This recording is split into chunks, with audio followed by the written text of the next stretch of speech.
Daily current news में आज का हमारा विषय है INSV कौंडिन्य। सबसे पहले देख लेते हैं पूरे एपिसोड में किन किन मुद्दों पर बात करेंगे। सबसे पहले जानेंगे चर्चा में क्यों है, फिर जानेंगे INSV कौंडिन्य के बारे में, साथ ही जानेंगे भारतीय नौसेना के बारे में और अंत में देखेंगे एक अभ्यास प्रश्न को। तो चलिए शुरू करते हैं। हाल ही में भारतीय नौसेना ने भारतीय नौसेना नौकायन पोत कौंडिन्य को शामिल किया है। यह प्राचीन सिले हुए जहाज निर्माण पद्धति का उपयोग करके बनाया गया पहला सिला हुआ जहाज है जो भूली हुई जहाज निर्माण तकनीकों को पुनर्जीवित करता है। आगे बढ़ने से पहले आपको बता दें, हमारी नोएडा शाखा पर IASGS फाउंडेशन हिंदी माध्यम का बैच 9 जून दोपहर 3 बजे से और अंग्रेजी माध्यम में यह बैच 4 जून सुबह 8 बजे से आरंभ हो रहा है। हमारा पता है C171/2 block A sector 15 Noida sector 15 metro station के पास। अधिक जानकारी के लिए संपर्क करें 8750187501 पर। अब जान लेते हैं INSV कौंडिन्य के बारे में।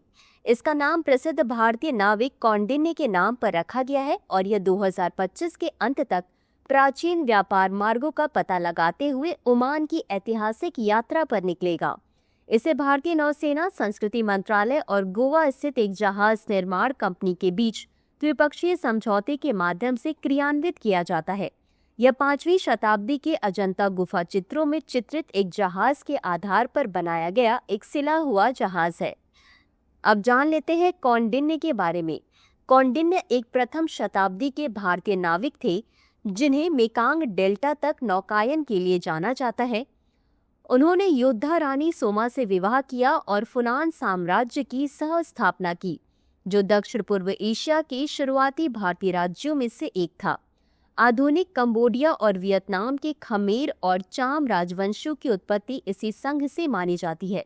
उनकी कहानी कंबोडियाई और वियतनामी स्रोतों में संरक्षित है, यद्यपि भारतीय अभिलेखों में नहीं, और उन्हें वैश्विक ऐतिहासिक प्रभाव वाली विदेशी यात्राएं करने वाला पहला भारतीय नाविक माना जाता है।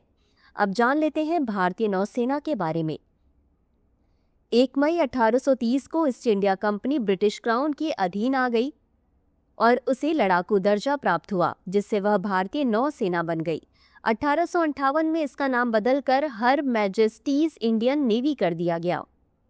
भारतीय नौसेना ने भगवान वरुण के वैदिक आह्वान सम नो वरुणः को अपने प्रतीक आदर्श वाक्य के रूप में अपनाया, जिसका अर्थ है, हे वरुण, आप हमारे लिए शुभ रहें।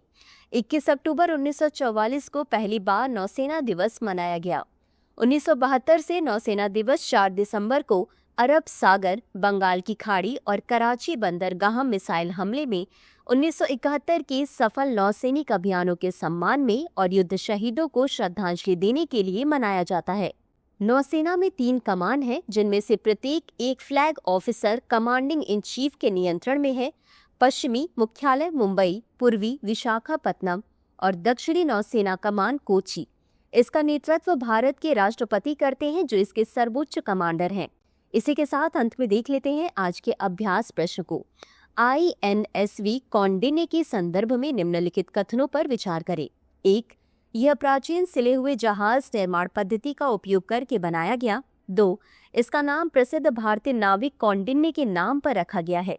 उपर्युक्त में से कौन सा या कौन से कथन सही है या सही है? A केवल 1, B केवल 2, C 1 और 2 दोनों, D न तो 1 और न ही 2। इस प्रश्न का उत्तर कमेंट बॉक्स में जरूर दें। अभी के लिए बस इतना ही। धन्यवाद। डियर व्यूअर्स, अपने एग्जाम की तैयारी को और बेहतर करने के लिए हमारे चैनल को लाइक, शेयर और सब्सक्राइब करना न भूलें।